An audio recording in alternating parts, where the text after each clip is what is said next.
What does an exceptional client experience look like with online fitness? It's a topic that I don't get to talk about often enough for no other reason than it's just very, very difficult to make content that people are going to pay attention to online about it. It's kind of the type of thing that you got to be deep into online coaching to really appreciate. But when you're thinking about a really, really high quality client centric coaching program, things like customer experience mapping, particularly mapping the emotion during the customer experience and designing your program around that, are really, really important.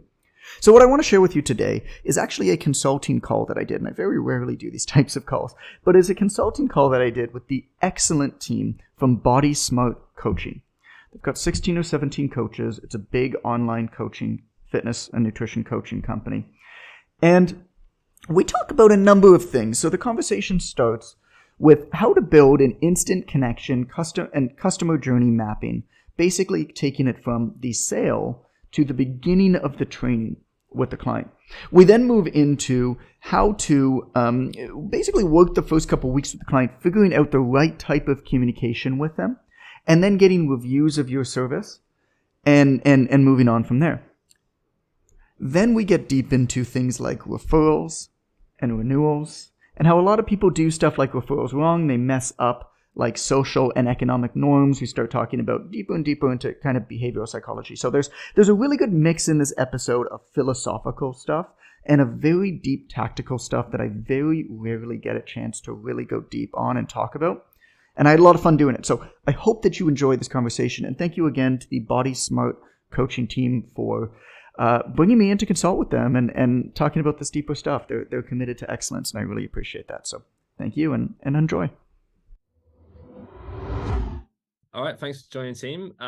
We're super excited. We've got John Goodman on with us today. John will kind of introduce himself in a second, but essentially owner and founder of the PTDC and the Online Trainer Academy. I know a couple of us have done the course itself, but ultimately John knows how to run online coaching businesses to a T and how to look after clients. So he's definitely someone we want to listen to. John, I'll let you give a little bit of background about yourself. Wonderful. Yeah. I mean, what I'm obsessed with and what I don't get an opportunity to talk enough about is just exceptional customer experiences. And it's the type of thing that isn't that sexy to talk about, like on the internet. You know, if I were to write an article or an Instagram post or whatever about like, here's how you run an exceptional high-end, like scalable experience with online fitness, client-centric with the customer in mind, that would not perform well on Instagram.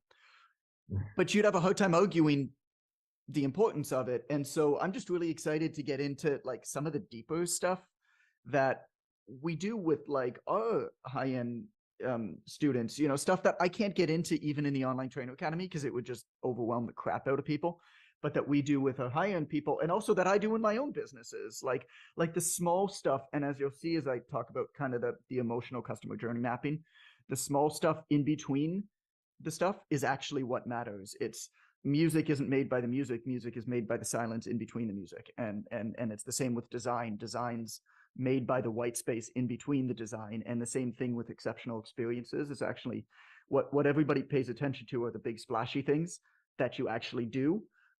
It's the moments in between the stuff that you do that actually has the biggest impact. And I don't get a chance to talk about that kind of thing a lot, and I'm really excited to. So yeah, man, let's dig in.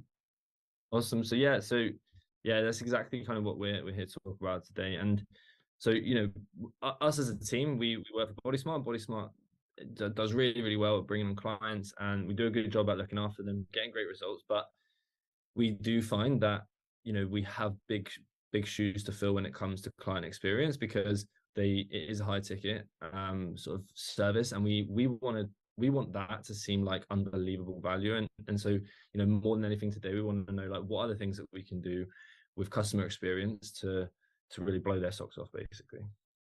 Yeah, I mean, I don't think you're particularly high ticket. First off, I think you're reasonably priced. You know, you're changing lives. It's you could not argue the value of what you provide. It's just a weird psychological quirk it's part of the human condition that we don't spend things to prevent issues from happening. We don't spend money on that enough. We spend money and we reward people who are responsive, often when shit goes wrong, but we don't spend enough money to prevent things from going wrong. And so, I mean, I would just be careful, like even thinking about that in any way, first off, because I don't think that it's true at all. And I think that more and more people are being kind of reasonable with how they're sort of investing in what they're doing. Um, what it comes down to is really the emotional state of somebody when they sign up for a program, particularly a remote program.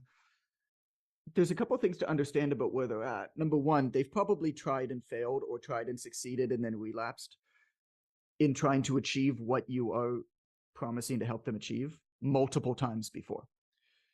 And so there's a fair amount of unease. There's a fair amount. There's a lack of trust in themselves more than anything else. And understanding that and meeting them there is very, very valuable from the first second that you work with them. And so the handoff from the consultative sales process to the coach is really, really important. So to take a step back, a really good exercise that I recommend you do also, Terry, and I'll kind of walk you through it, but is customer journey mapping. I don't know if you've ever done this, but it's kind of fun to do too. Basically what you do is you say, okay, from the first moment that somebody hears about me through the entire marketing sales process to the entire training process, start to finish, every single thing, every single touch point, write on a sticky note and put it up on the wall. And so a lot of people do that. And then they try to kind of optimize, the sticky points. And they say, okay, how can we make the transition from this thing to this thing a little bit better? What the workshops and stuff that I've done, because I've done a lot of workshops on this with very, very talented people, take it one step farther, and that's made the biggest difference for me, is you then take a different color sticky note and you write their emotional state as that person is going through each of these stages. And so what somebody's emotional state, we'll talk about from the after they've finished the sales process, they've paid, and they're getting handed off to a coach from the salesperson. Most of the time, it's what the fuck did I just do? And so you kind of got to meet him there, because you got to meet people where they are if you want to take them to where you want them to go. And I don't think there's anything wrong with meeting them. So the first thing that we do is I always map out like a really fun, you've seen it because you've done the Online Trainer Academy. I always try to do just like a really fun email that's personal. It's just like, what I'm trying to do with those emails is I'm trying to just deflate the situation a bit. No matter how good your sales process is, there's often a lot of tension in it, particularly for a program like yours, like that's transformative. The sales process has to get in deep with people, right? It has to illuminate a pain that's there and make that pain big enough that the person knows why now, because really the answers that you're always asking if you're buying something is why you, why now? And is this important enough for me to do this thing? And so you kind of want to deflate that. So the first thing that I'll try to do is I'll look at the receipt sent and I'll look at the welcome email. And I'll say, where in every single case can I add just little Easter eggs, little bits of personality, little bits where the person might chuckle or their shoulders might go from here just to here and they have the smile or something like that. And then what we'll do is, and this is what we do in my mentorship, which is also, it's considerably more than your coaching, put it that way. And the salesperson, who we call the student advisor, but the salesperson will actually introduce the new mentee, the new customer, to myself and Jason. So Jason is basically runs the company for me. He's the operator, right? I'm the face of it. He's the operator. And then to their coach. So everybody has a coach, but they're also introduced in a 4-way text message immediately after the sales call. Immediately after that person's paid, as long as the salesperson doesn't have another call right afterwards, they do it as fast as possible in a 4-way text message to the 2 owners of the company and to the coach. And the text message is very detailed. I can send you an example one. I blank out the names, but I can send you an example.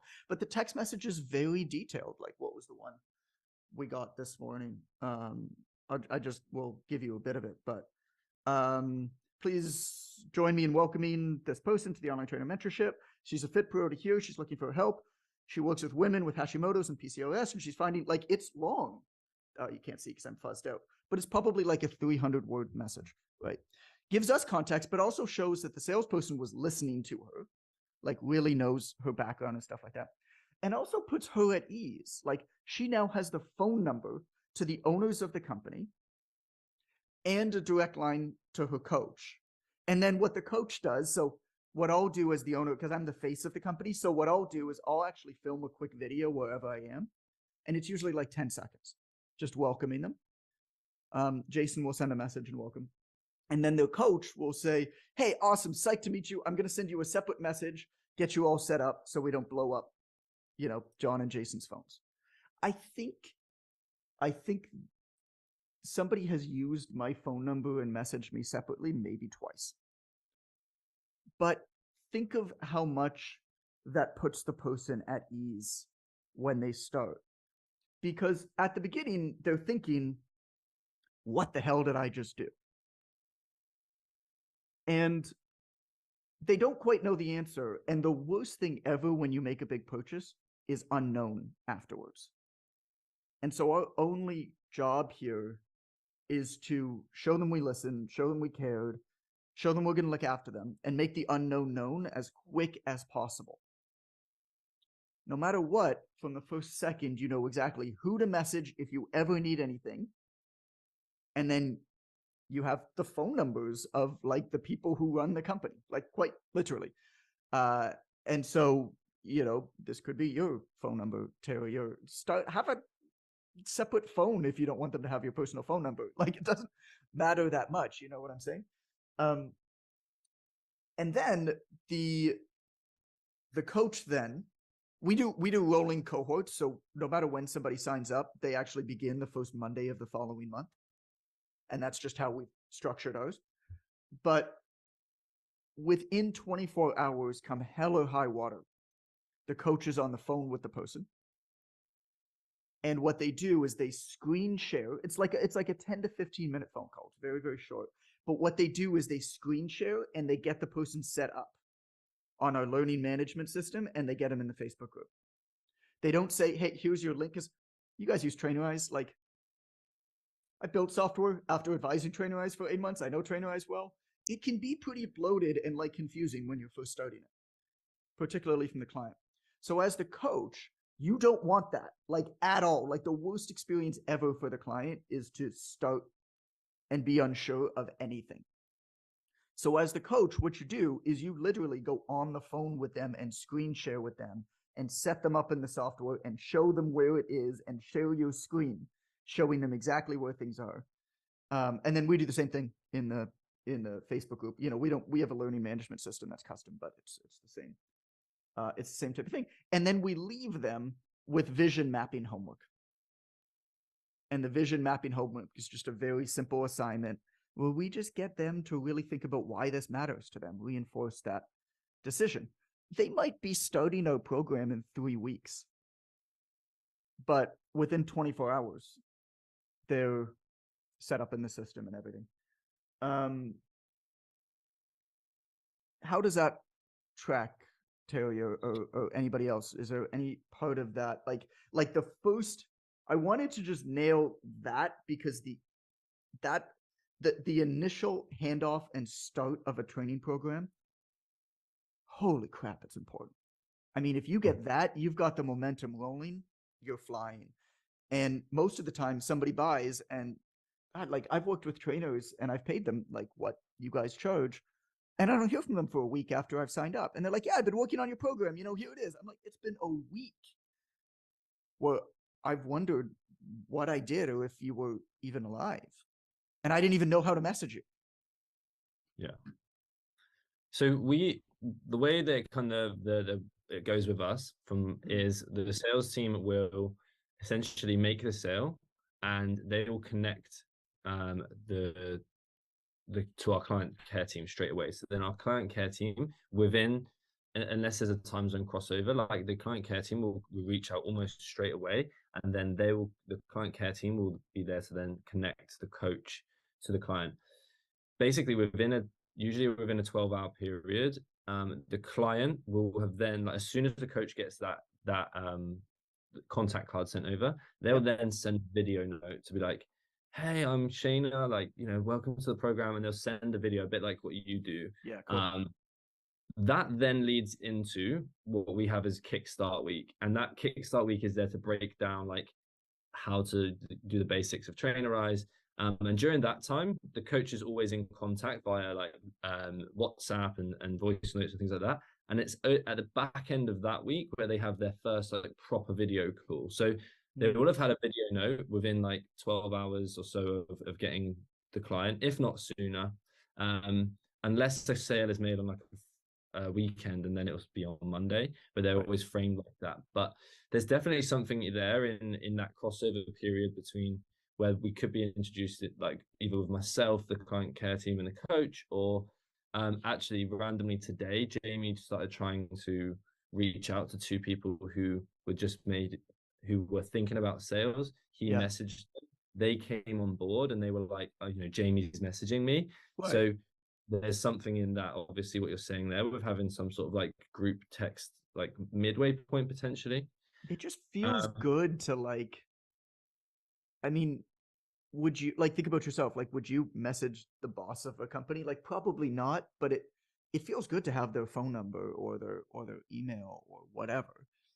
Um, I mean, there's like the business is built largely based off of the brand that Jamie has built. Yeah. He's the face of it. He's the sort of micro celebrity that feeds this thing. Um, yeah, I mean, look, that's been huge for us. So I guess that's from cool. there, like that's definitely something that we can take at that front end piece to make sure that they don't have that kind of buyer's remorse, and like and also like how the coaches are delivering that video, I guess, is an important way to meet them where they're at with their emotion. Kind of making sure that those videos are connected in the right way, I guess. So Right. that's something that we can obviously look at there. I guess post that Kickstart Week where they've jumped on the call. Yeah.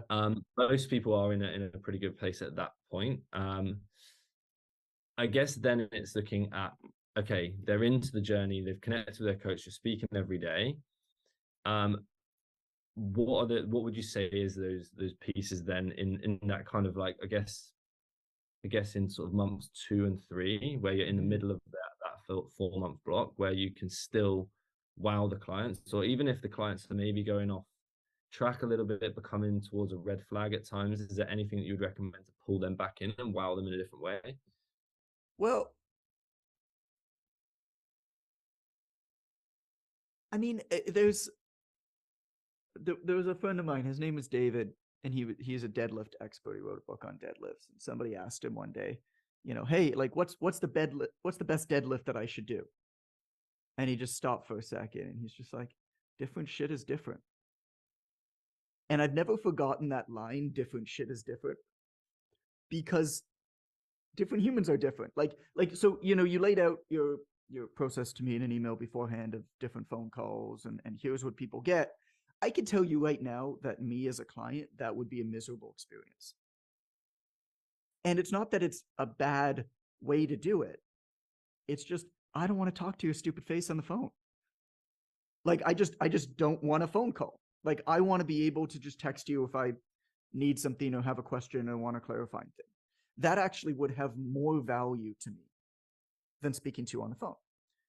Whereas other people would want to speak to you on the phone. And so I say that because I don't know what the answer is, but I think it's worth checking in with the client at the beginning and having a process for identifying with them, like, how do you want to communicate?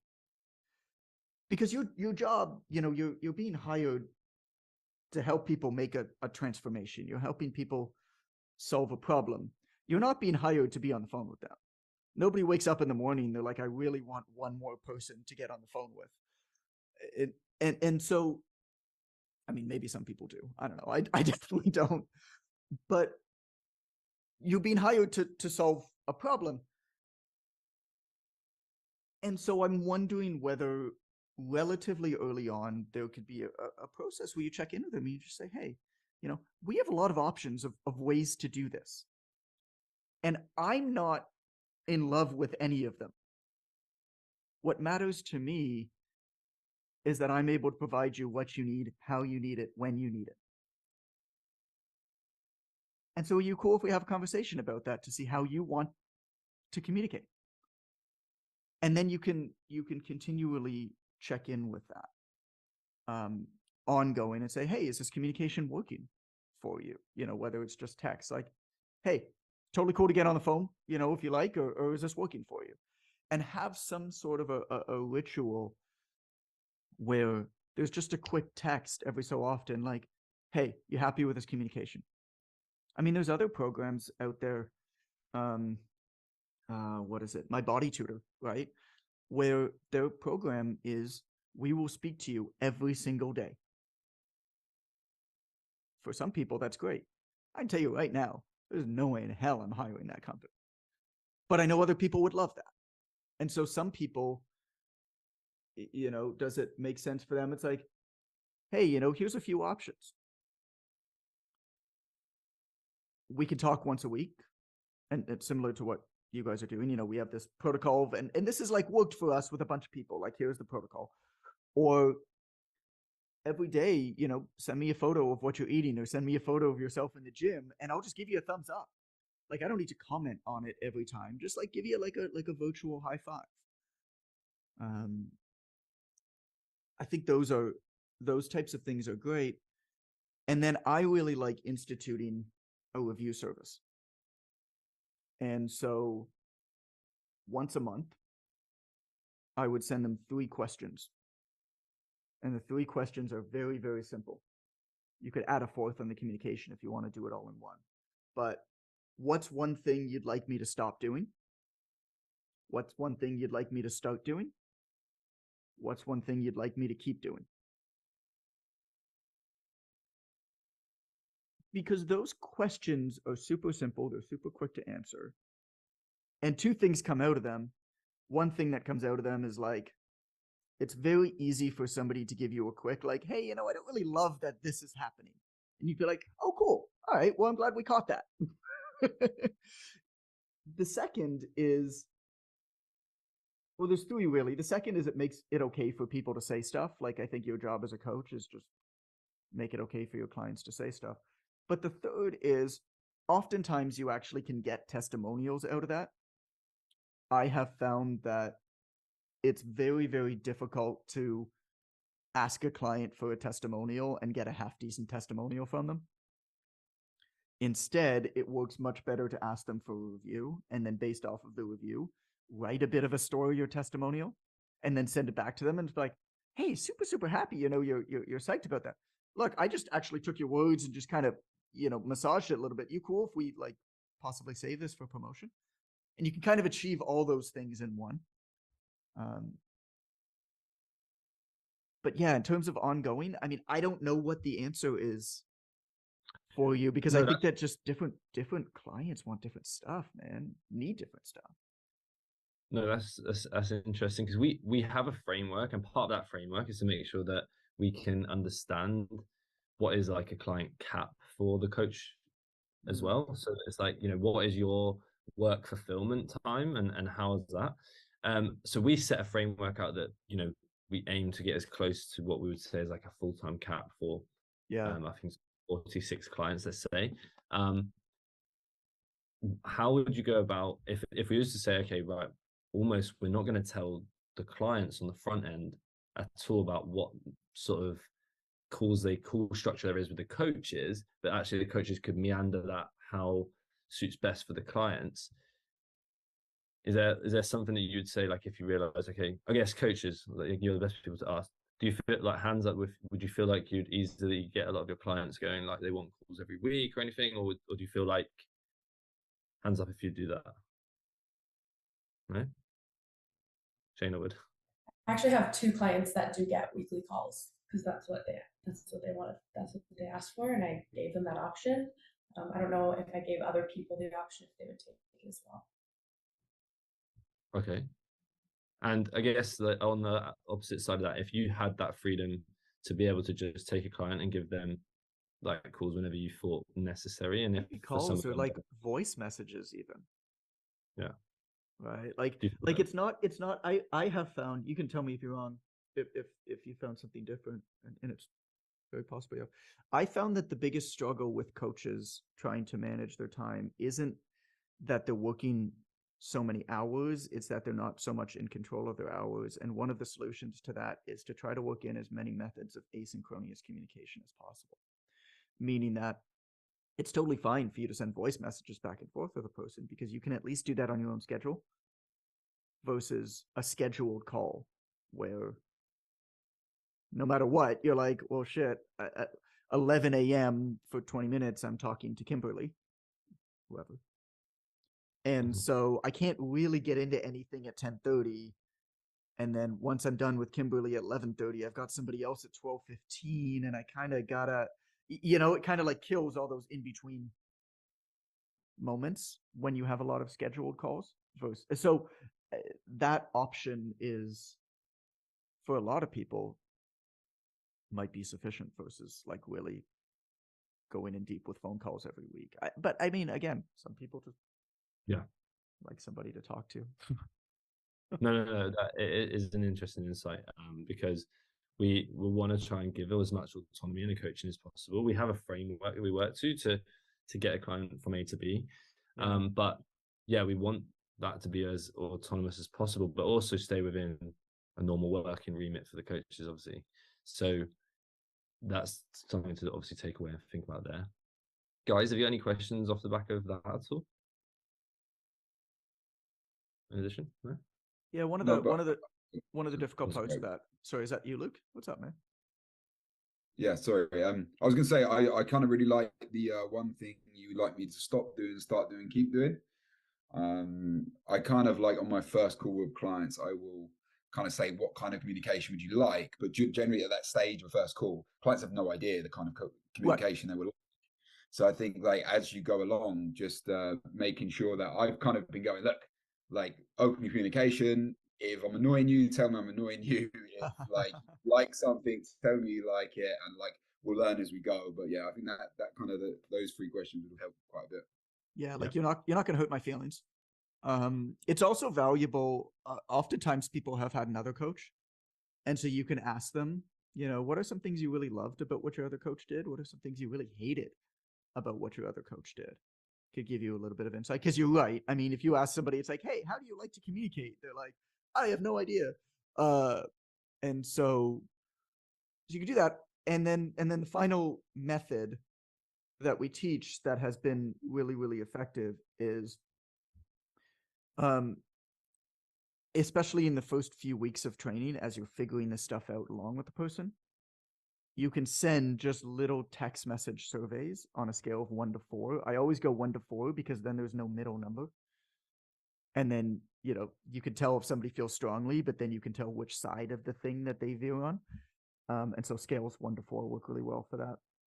And after we communicate with them, after we have a phone call, or after we maybe send a text message, you can be like, hey, how valuable was that to you? Real quick, 1 to 4. And that could, over time, I mean, individually, it's the person's emotional state would affect their answer. So I would just look at each of these individual bits as like a bit of information and not a conclusive thing. But over time, you would start to see patterns pretty quickly of like, hey, correct me if I'm wrong, like change talk, like motivational interviewing, like correct me if I'm wrong, like I might be completely out to lunch here. It seems like you really vibe with the voice messages, and you kind of are getting beaten down by our phone calls. Am I on track in saying that, or am I completely wrong? And then just kind of see what comes back.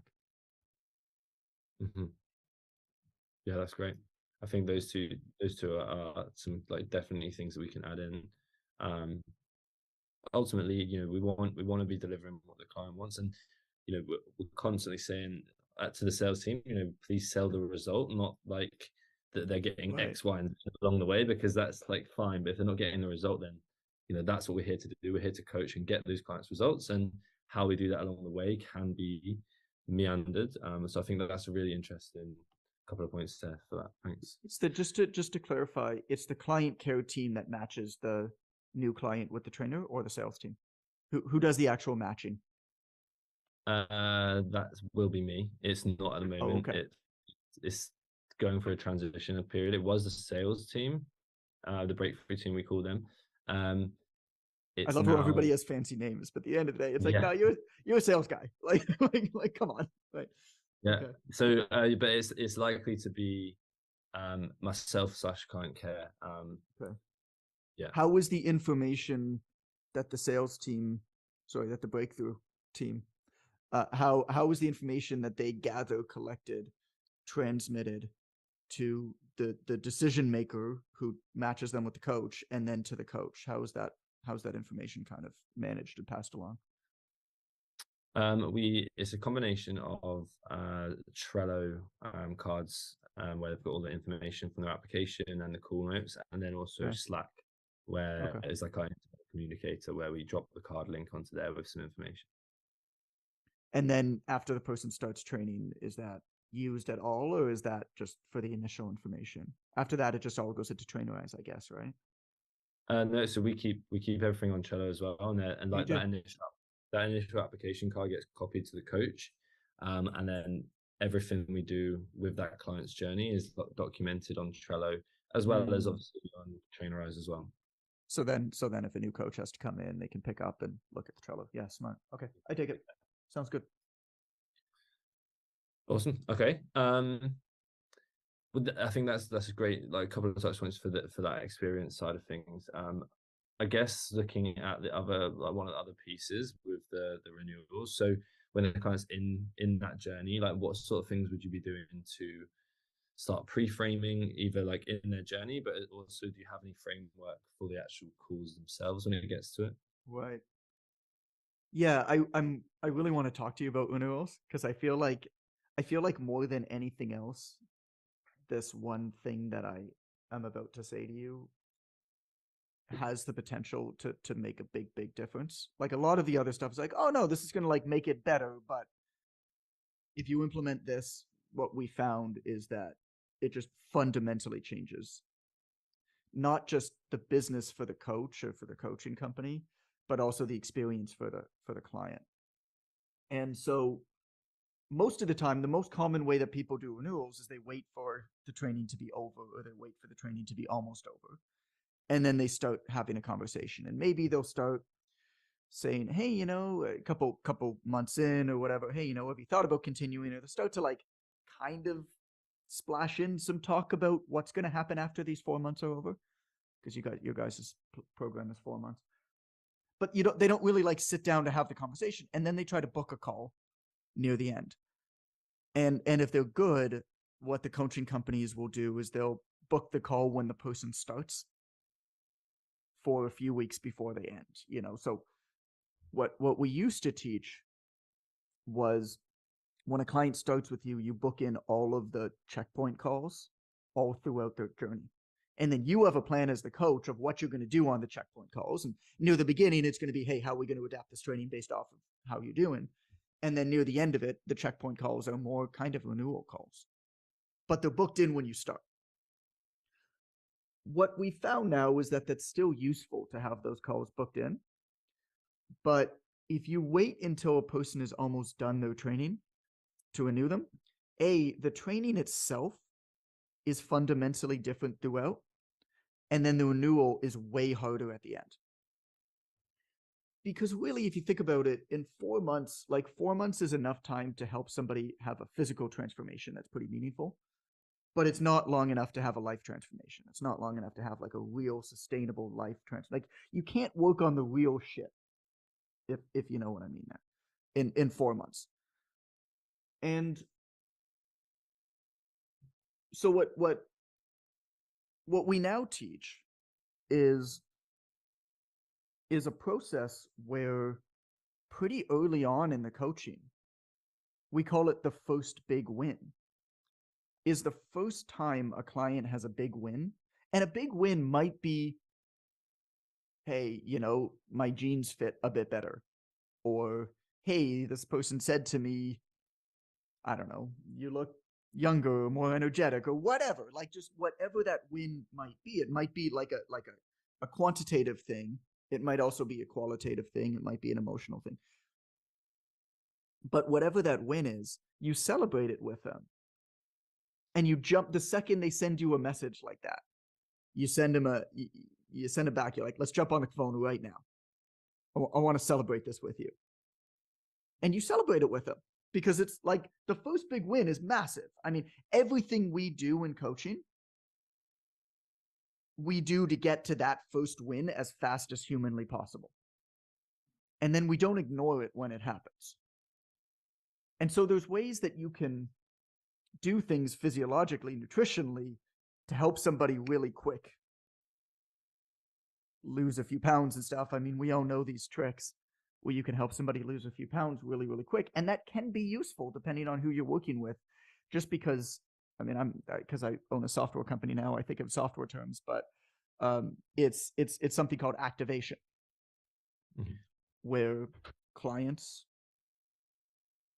fitness clients, nutrition clients, and like software customers, there's an activation point where when you add your first 7 friends on Facebook, you're activated. You're going to keep with the program. Well, the first big win, often emotional win, for fitness is an activation point. That's actually your single best opportunity for renewals as well. And so what we now teach people is the second that they have the big win, you celebrate the crap out of that with a client. You're like, let's get on the phone right now. And then you transition the call and you celebrate it. And you're like, oh my God, like you get them to like tell you about it. You're like, oh, where were you? Like, who said that? Like, how do you know them? Like, what did they say? Like, tell me about it. You're getting them to like go deeper and deeper and deeper with their feelings here because this is amazing. This is what they worked for.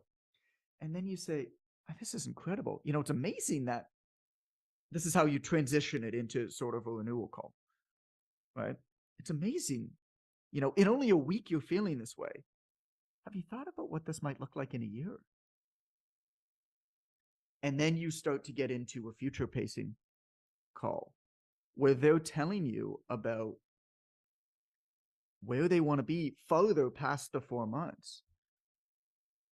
And you do the same thing as you would do in any consultative change conversation, is you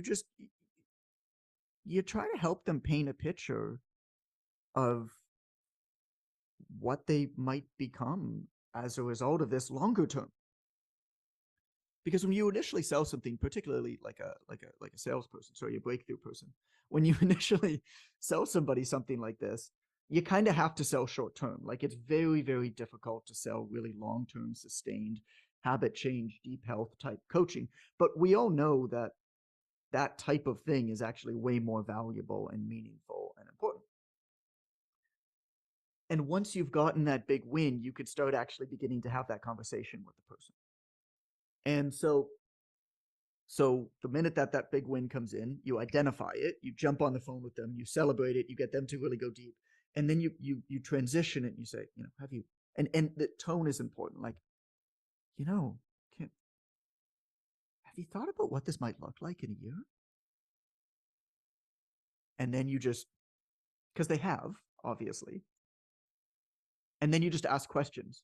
Oh, can you tell me more about that?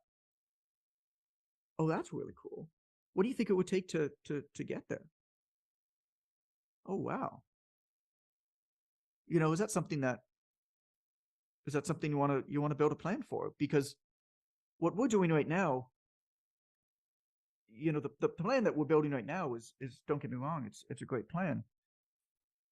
But it has an endpoint. And you and I both know that there's no real endpoint to this. And what I can do if I know that we're working together longer is I can build a way better plan that's way more strategic, that's way more long-term focused to get you there in a year. And you can start actually mapping out with the person how that might look with.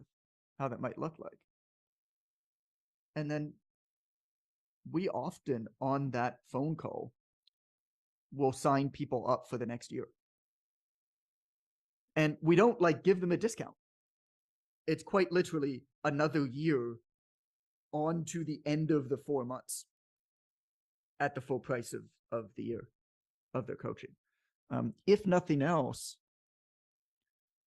in that first conversation, now you've bridged that a few weeks in and you're starting to think about it. And so you start to have a much longer term conversation about what this is going to look like in a way that's really meaningful to them. Yeah, that's great. It's a really interesting point. We actually like tried to implement some of that off of the calls to start pre-framing, but not in a way that like on that first activation point, we're always like looking at, can we get a Trustpilot review? Can we get a testimonial like pre-framed in their mind? You know, that kind of thing. Whereas actually, it's that point of the renewal. You plant that seed then, and actually we set their Trello cards up in the way that we could actually do the renewal right there and then. If you were, because we would just need to get the confirmation from them, and then we could actually do that renewal. That reflection call that we kind of have at the back end could literally just be that. And what's the reflection call? I'm sorry. Reflection call is what we call like the renewal call essentially. I see. Near the end of the coaching. Yeah. So but why would you call it a reflection call? Reflection, that word quite literally means something has finished and you're reflecting on it. It's not finished.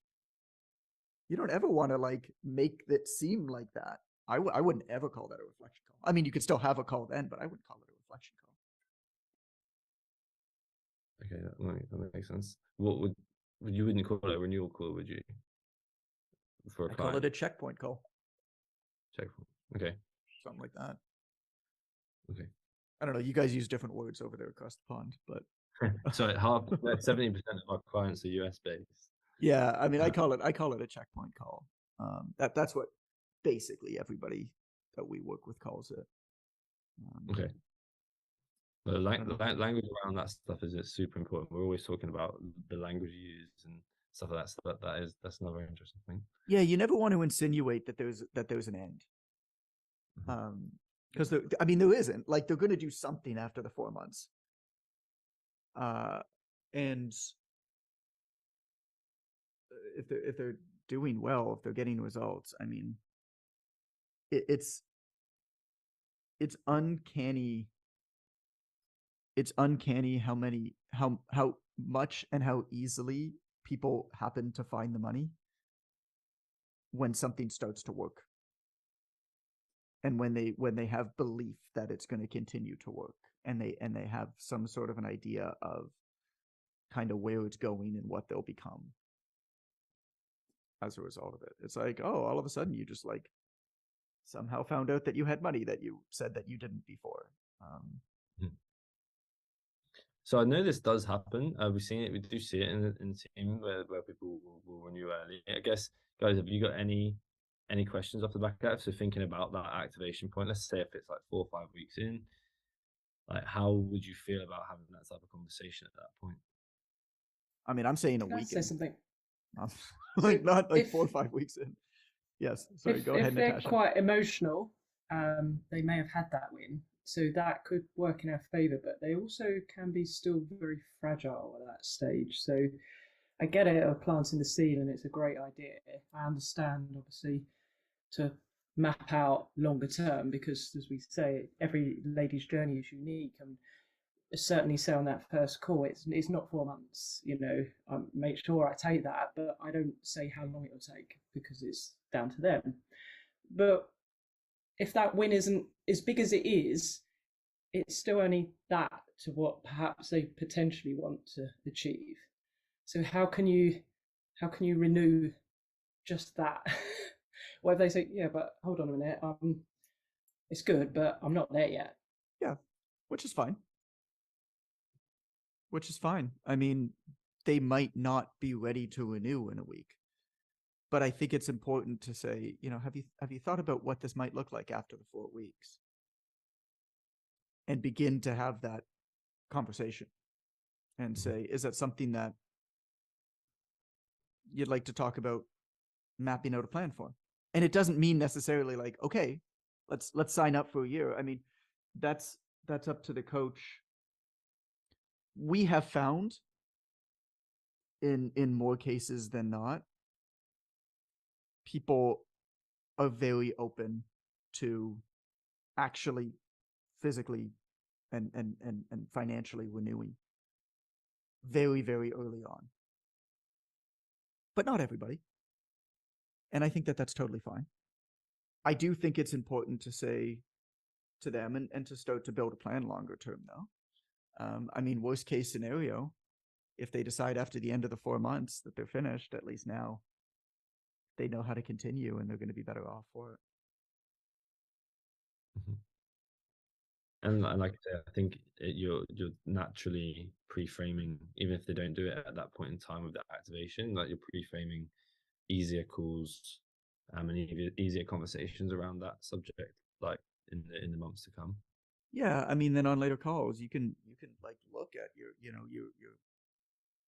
piece of paper that you mapped out the plan with them, and you can say, oh, cool, you were there, now you're here. Remember, we talked about going there. Is that still where you want to go? Is that still really where you want to work towards? Okay, cool. Well, here's the next step, and then just so you know where this is going, here's what we're going to transition towards. It's cool that I just keep it's cool that I keep kind of updating you on your process in the map, and we can keep checking in and making sure we're on the same page. And, you can keep referring to it that way, which is very, very useful. Because you're right. I mean, we're all on our own journeys, and they also change as we coach. We realize as we get coached, I think. I mean, I don't know. I've had a lot of coaches. I love hiring coaches, and I've had a lot of coaches in different parts of the world too, who do things like radically different from one another. And it's just been really, really interesting to have like a Soviet barbell trainer, 5x5 trainer in Montenegro, to a jungle tack fit guy who worked with me in Costa Rica, to a boxing coach in Mexico, and everything in between, to online coaches, to whatever. And you just realize that, okay, well, all of these things has just helped me become a little bit more clear on what I actually want. And I never would have known that until I started. And as I do more, I get closer to what I actually want, and I'm often surprised because it's not what I initially thought that I wanted. And that's just like one of the really fun things about being a coach, isn't it? Is you get to go on that journey with a person.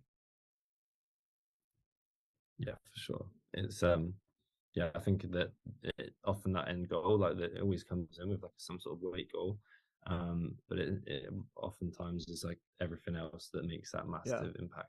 That's never actually what. not never, but it's often it's what the weight means in a lot of cases. Yeah, I love it. Thanks for that, Awesome. Natasha. Okay. That was a good question. Yeah, anything else, guys, on anything? We've got about 10 minutes left, so before we kind of dive into it, is there any other questions you've got on either wowing clients, renewals, referrals, any of that? Yeah, we can still hit on referrals if you want to try to knock that down, or we can stay on this topic, whatever you like. I think if there are any questions that pop up, please pop them in the chat box. But yeah, I think it'd be great to just touch on referrals. So essentially, like what we do at the moment is a combination of when somebody like hits their graduation point, which is they've reached their ultimate goal, we've got them to a place where we feel like they can maintain that long term, and we've taught them how to sustain the results. The client care team will ask for a graduate for like giving the gift of coaching to a friend, so they've got that element. I personally reach out to clients and celebrate wins with them and do surprise gifting so they don't know it's coming, to kind of just add a little bit of client experience. And then the coaches specifically ask at like activation points, like if a client's like done a check-in with a win and stuff, they'll ask for referrals at that sort of time as well. We have found that simply asking more questions has led to more referrals as a first point. We're really diving into this the last sort of 2 or 3 months, but anything that you've got that would be a tip would be fantastic. Referrals are so interesting, man. I mean, I don't know, the same type of thing with like a reflection call with a graduation. You know, I would question that without knowing more about your program and where somebody's at. I would just question that the language. That's totally different thing. Referrals are so interesting. You want to talk about gifting first before referrals, or do you not want to talk about gifting at all? Gifting has something to do with it, but it's kind of a separate topic. But I can get through it really, really fast. Okay, yeah, go for it. Yeah, go for that. Okay. Well, number one, the book to read on this is Giftology by John Ruhlin, Ruhlin. Fabulous book, and John is just a stellar dude as well. A lot of people do gifting really, really poorly. let me put it this way: the goal of a gift is to do something special for a person and to increase the number of impressions that gift has, and particularly, ideally, the number of impressions at a time when that person might be around other people who might be customers for you. And so a lot of people give gifts that are consumables or experiences. So like they give a bottle of wine or they give an experience like tickets to an event. Those are really bad gifts because they're consumed once and then they're gone. Or it's an experience where you're like doing it yourself and not around anybody else and then it's gone. Versus, you know, you talked about the water bottle that we gave out, like the Online Trainer Academy water bottles. And the other aspect of gifts is it doesn't need to be expensive, but top of class. And so I can give you the best water bottle you'll ever own, and it'll cost me like $20. I can give you a shitty watch, and it'll cost me $150. And so you can give somebody like a phenomenal like stone mug, for example, for their coffee. And it'll cost you like $15, and it'll be the best mug they've ever owned, and they're going to use it every single day. So look for things that are top of class, look for things that are used often, and ideally look for things that are used in times when they're going to be around other potential customers, i.e. a workout water bottle, giving it to a personal trainer, knowing that most personal trainers use shitty blender bottle, plastic water bottles in the gym, and if I give them a really good water bottle, they're going to use it every single day. And then it's going to have my logo on it, and other trainers see them because they're in the gym. And that's why I did these. I bought like 15,000 of these things and given them away. And so gifting, and then of course surprise is really good. So that's like gifting, kind of in a nutshell. Referrals.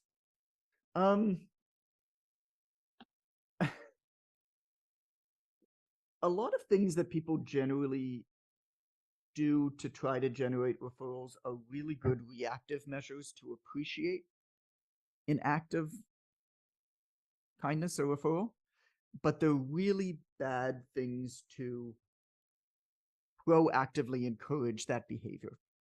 And it comes down to something called economic versus social norms. And so, famous experiment of this was a Israeli daycare.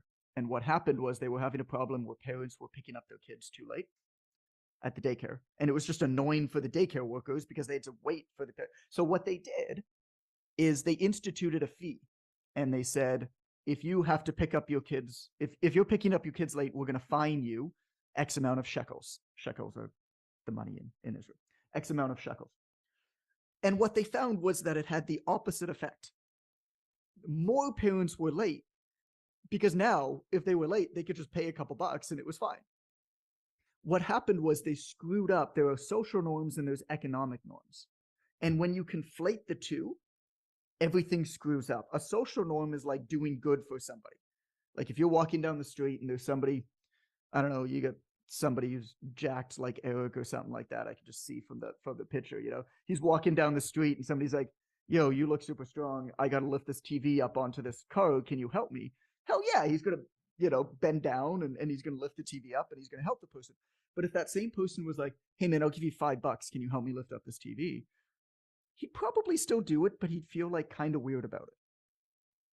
And so that's a very simple example of economic and social norms. And so when you're trying to encourage referrals, referrals are generally done as a social norm, as a way from the person referring to improve their perceived status. They're not done as an economic transaction. And the biggest mistake that a lot of coaches and trainers and companies do is they make it an economic transaction. And if you think about it in terms of a pure economic transaction, it's a really shitty fucking deal for the client. Because you're basically like, I'll give you this $100 gift card that you don't even really want if you send me a $3,000 customer. It's like not a very good deal. And so you can't make it an economic transaction. It has to be either, yo, do me this solid because I've done you a solid, which can work, which is kind of what you're doing.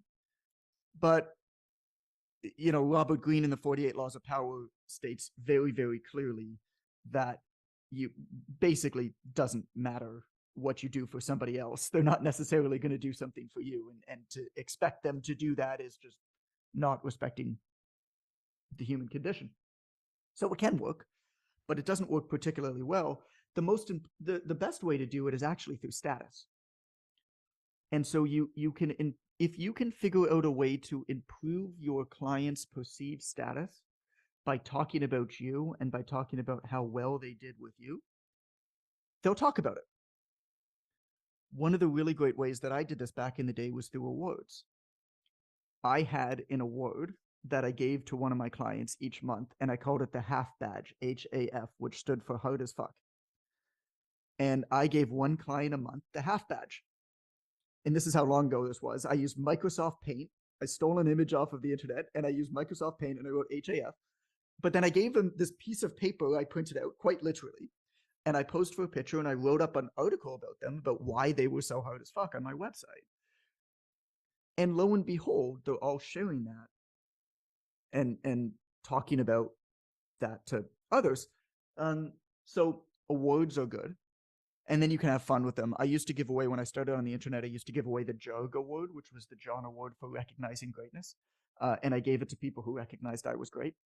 That was also fun. But you can just have fun with awards. And so, each trainer could have their own award. You could have a Body Smart Award. And so status is really good for that. And you can mail like stuff too. And so awards is one way to do it, but